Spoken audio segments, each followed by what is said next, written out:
तो आज का हमारा टॉपिक है SIR। Let me tell you something first. I have no idea about the SIR and this side sitting here my brother Sulman Ahmed. So Sulman sir, what do you think about SIR? I'm just ask you. Can you tell me? Okay so अगर हम लोग normally SIR के full form पे ना जाएं। मान लीजिए एक बार को मुझे नहीं पता एसआईआर फुल फॉर्म क्या है और हम लोग अपने गांव देहात की लेके चलें कि एसआईआर क्या है, तो एक नॉर्मल पर्सन जो सोचता है एसआईआर के बारे में वो ये है कि एसआईआर एक फॉर्म भरना है जिसमें आपके वोटर आईडी और आधार के बारे में डिटेल दी जाएगी और शायद उनका नाम भी कट जाए, या मेरा नाम कट जाए कि अगर मैंने इस फॉर्म को नहीं भरा और जो आने वाला इलेक्शन है उसमें हम लोग इसको फॉर्म फिलअप करके नहीं देते हैं या कोई भी एक ज़रा सा मिस्टेक हो जाए और उसकी वजह से कोई एरर में चला जाए हमारा फॉर्म और वो उस पर चला जाए। एनीवे, एस आई आर के मुतालिक मैं ये ज़रूर बोलना चाहूँगा कि ये एक बहुत ही ज़्यादा इम्पोर्टेंट वर्क है। भले से आप जॉब पे हैं या कहीं पर भी हैं या किसी और स्टेट में गए हुए हैं और अभी फ़िलहाल घर नहीं आ सकते हैं तो किसी और के थ्रू ही सही सही, बट आप इस फॉर्म को ज़रूर फिलअप करवा लें। जी और इसका रीज़न ये है कि क्योंकि जैसा अभी आपको पता है कि 2003 के बाद से जो अभी तक एक प्रॉपर लिस्टिंग नहीं हुई है। जी और क्या होता है कि लोग माइग्रेट करते हैं एक इलाके से दूसरे इलाके, जी शहर से शहर, या पूरा एक स्टेट चेंज करके उत्तर प्रदेश से दिल्ली चले गए या कहीं और चले गए। अब ऐसे हाल में क्या है कि पहले आप वोट जो थे अपने जैसे एक गांव में दे रहे थे, अब आप जी बी गांव में चले गए हैं या बी शहर में चले गए हैं। तो इस तरह से आपने पिछले 2003 से लेकर अगर अब तक की बात करूँ तो लगभग 20-23 साल का फ़र्क आ जाता है, 20 से जी 22 साल का।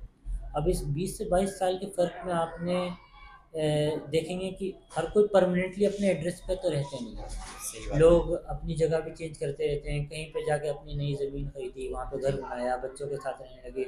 20 साल में मेरा बच्चा भी बड़ा हो गया, 20 साल का वो भी हो जाएगा जी वोट देने लायक। तो अब इन दिस केस जो पुरानी लिस्ट में आपका नाम चल रहा है, जी अब वो नाम भी वहाँ पे शो हो रहा है और आप यहाँ पे भी वोट दे रहे हैं। अब इसका फ़ायदा कोई तीसरा पार्टी ना उठा ले। तो इसमें इन दी एंड आपको क्या लगता है कि अगर ये फॉर्म फिलअप नहीं किया तो इस पे सरकार क्या एक्शन ले सकती है? एक्शन तो सीधा सीधा है, लोगों को पता भी है। अगर आपने फॉर्म को टाइम पे जमा नहीं किया जी और अ, या गलत फॉर्म जमा कर दिया, अपना जी वोटर आईडी या अपने रिलेटिव का वोटर आईडी आपने उसमें नहीं सबमिट किया है, तो वो आपका फ़ोन कैंसिलेशन में जा सकता है, आपकी जी जी। वोटर लिस्ट से नाम भी कट सकता है। जैसे कि मैं एक बार फिर आपकी एक बार बात काटना चाहता हूँ। आज जैसे कि मैडम BLO मैम आई थी, जी जी। तो उन्होंने लास्ट डेट क्या रखी थी SIR की? देखिए, लास्ट डेट बोला जा रहा है 4 तारीख, बट जी एज़ पर जो न्यूज़ जो मैंने सुना है वो 4 तारीख तक तो पूरा फॉर्म सबमिट होने की डेट है। मतलब आपको उससे पहले पहले अपना सारा डॉक्यूमेंट पूरा करके आपको जमा कर देना होगा। अगर आपने उस चीज़ में कहीं पे भी देरी करी, और क्योंकि मैंने खुद सरकारी स्कूल का दौरा किया, लोकल लोगों से जाके मिला, जी तो जो लोग जागरूक हैं, जी मोटिवेटेड हैं, वो लोग अपना काम करा चुके हैं, और जो लोग नहीं करा पाए वो लोग अभी भी सो रहे हैं। ऐलान करा लिया, लोगों से माउथ टू माउथ बातें भी हुई, बट कोई इसका इम्पैक्ट ज़्यादा नहीं पड़ा क्योंकि शायद उन लोगों को पता है उनके पास डॉक्यूमेंट पूरा नहीं है। अब इस चक्कर में आप एक चीज़ के चक्कर में अपने 4 काम भी रोक के बैठ गए हैं। तो जैसे कि लोगों में ये अफवाह फैली हुई है कि मतलब जो फॉर्म फिलअप नहीं करेगा या जिसकी डिटेल 2003 की जो है वो नहीं फिलअप हो पा रही पूरी, तो उनको शेल्टर जेल भेज दिया जाएगा या मतलब उनको राइट नहीं रहेगा वोट का। तो नहीं, मतलब देखिए, ये इसका हल ज़रूर निकाला जाएगा। जी एक मिनट। ये हाँ, तो रही बात किसी का अगर फॉर्म नहीं भराया या आपका नाम कट जाएगा तो आप क्या देश के नागरिक रहेंगे या नहीं। जी जी तो डेफिनेटली भले से सरकार कोई भी एक्शन ले, इन दी एंड कोर्ट का फैसला बहुत सर्वोपरि होगा। जी। और जिनका भी नाम कटेगा या कोई एरर में चला जाएगा तो आगे रेक्टिफिकेशन ज़रूर होगा, करेक्शन वर्क भी होगा कि स्पेलिंग सही कराना हो या नाम भी ना हो तो उनका नए फॉर्म के साथ फिलअप किया जाएगा कि नए तो वोटर लिस्ट बने। आपके संज्ञान में इस पॉइंट जो टॉपिक है उसको लेकर के कुछ आपके जहन में बात आती है कि जो लोग रोडों पर रह रहे हैं, जिनके माता पिता नहीं हैं, उन लोगों के पास कोई डिटेल नहीं है, तो उनके लिए सरकार ने क्या एक्शन लिया जाएगा, क्या लेगी, उसके ऊपर आप क्या कहना चाहोगे? देखिए मैं सरकार का तो नहीं कह सकता कुछ, क्योंकि बहुत कहीं ही ना फ्रैंकली अगर मैं बोलूँ। क्योंकि कहीं ना कहीं अगर देखा जाए तो ओवरऑल वो सरकार का ही पीछे से हाँ, हाथ है।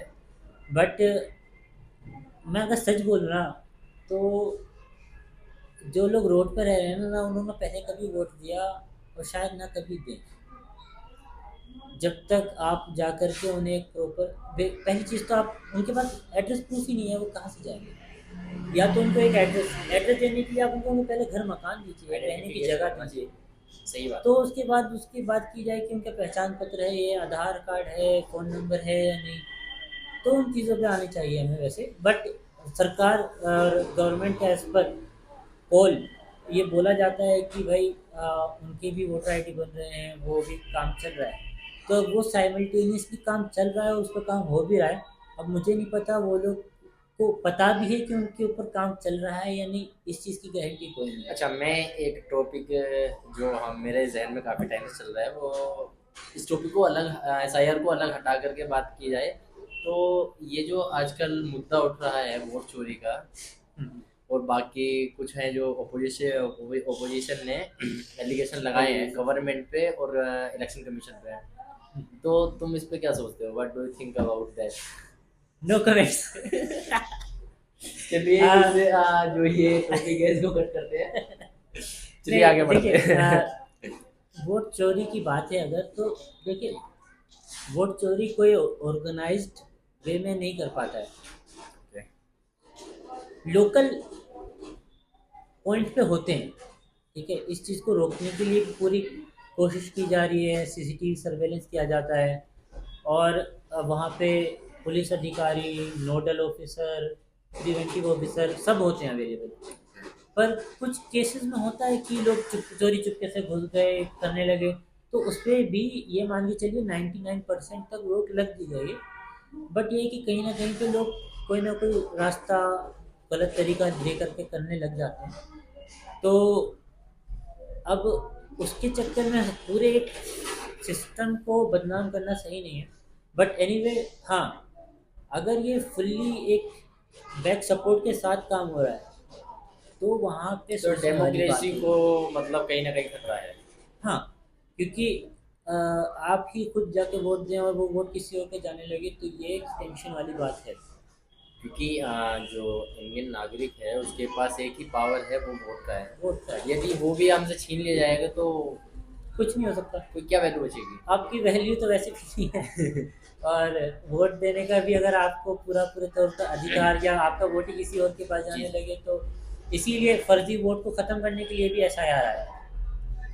एसआईआर का मुद्दा ही यही है कि आपका अगर 4 जगह वोट का नाम है और कोई और जा कर के दे रहा है तो वहाँ से नाम कट हो और सिर्फ एक ही बट जगह ये पे कहीं ना कहीं उस मुहावरे से मैच खाता है कि गेहूं के साथ घुन पीसने वाली बात, हाँ। कि जो स्पेसिफिक जो मतलब जेन्युइनली लोग हैं या जो मतलब एक्चुअल में एग्जिस्ट हैं, एंड देन वो यहाँ रह रहे, लोकल रेजिडेंशियल उनका काफ़ी पुराना है, but they have no any proof, hmm, वो क्या करें? वो परेशान है ना वो। उनको परेशान होने का हक नहीं है, पर उन्होंने ये परेशानी अपने आप गले लगाई है। जो चीज़, जो आधार इतने ही आराम से, वोटर आईडी बहुत ही आराम से 4 साल पहले 5 साल पहले तक जब बन जाता था तब आप लोगों को ये बात हजम नहीं हुई। आप लोग जाके अपना आधार, वोटर आईडी, बर्थ सर्टिफिकेट आपने नहीं बनवाया। तो अब जब आपके ऊपर तलवार लटकने लगी है तो आपको रोना पड़ेगा। आप तो आप आज भी आपके पास टाइम है, ऐसा नहीं है कि आप नहीं बनवा सकते।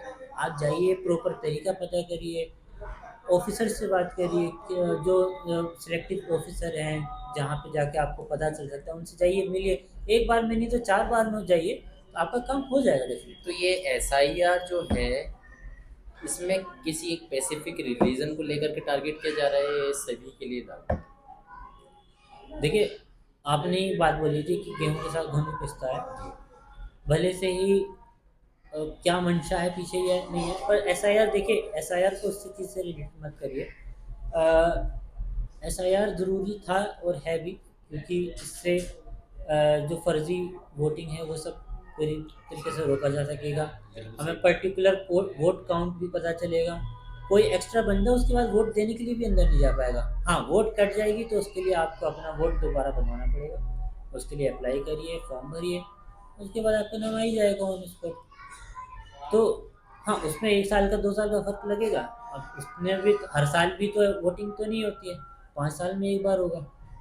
तो इतना टाइम आपके पास काफ़ी है कि आप जाकर के ये चीज़ क्लेरिफ़ाई कराएँ, रेक्टिफ़ाई कराएँ कि आपका नहीं, नाम आ जैसे कि जाए देखा उसमें। जाए इंडिया में आज भी काफ़ी विलेज ऐसे हैं जहाँ की जो मतलब पब्लिक है वो अनएजुकेटेड है।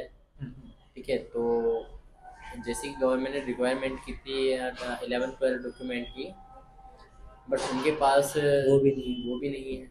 और इसमें जो मेन था वो I think I have no idea about that right now कि अभी क्या चल रहा है क्या नहीं। बाकी अब से पहले मैंने सुना था कि आधार कार्ड को मैंडेटरी नहीं किया था। हुँ। अभी भी है। आप अब तो आधार बनवाइए तो उसमें लिखा यस, क्या आता है, this is not the proof of citizenship. तो ये तो आज के वक्त में तो जो विलेज के लोग हैं या गांव के जो मतलब कस्बा के और तुम्हारे गांव के लोग जो हैं वो हाँ, तो आज भी आधार कार्ड को ही सबसे सर्वोपरि मान रहे हैं। हाँ। सिर्फ़ आधार कार्ड ही नहीं, वोटर आईडी की तरह राशन कार्ड। अब बात की जाए नॉर्मली तो एज ए प्रूफ ये चीज़ें मानने से इनकार कर दिया जा रहा जी। है, बट मेरे ख्याल से जब ये चीज़ या केस कोर्ट में जाएगा जी। तो उन्हें मानना पड़ेगा। कहीं ना कहीं कोई ना कोई डॉक्यूमेंट आपका एलिजिबल भी होगा और माना भी जाएगा। और आधार, क्योंकि मेरे जहाँ से याद है 2010 के बाद से इसका काम शुरू हो चुका था, 2010 11 12 के बाद। तो भले कि अभी इसको एज ए सिटीजनशिप प्रूफ ना माना जाए, पर मेरे ख्याल से आने वाले 10-15 सालों के बाद ये एक इस प्रूफ के तौर पे भी देखा जाएगा। और मेरा तो मानना है कि हमें पासपोर्ट, वोटर आईडी सब कुछ खत्म करके एक सिंगल कार्ड बनाया जाए सिटीजनशिप प्रूफ का, जो कि आधार हो या वोटर आईडी या पहचान पत्र आइडेंटिफिकेशन प्रूफ के तौर पे दिखाया जाए, तो वो मैटर करेगा। आपके पास एक होगा जिससे आपकी सारी डिटेल आ जाए। तो आप वो कहते हैं ना कि एक राष्ट्र एक वोट, उसी वे में एक आईडी से अनेकों काम। मतलब आप बिल्कुल पूरे बिल्कुल। सारा का सारा चीज़ उसी से हो जाए। आपका वीज़ा लगना है वो ऑनलाइन सब कुछ हो जा रहा है आजकल, तो क्या ज़रूरत है पासपोर्ट में ठप्पा लगा के आप जाएं।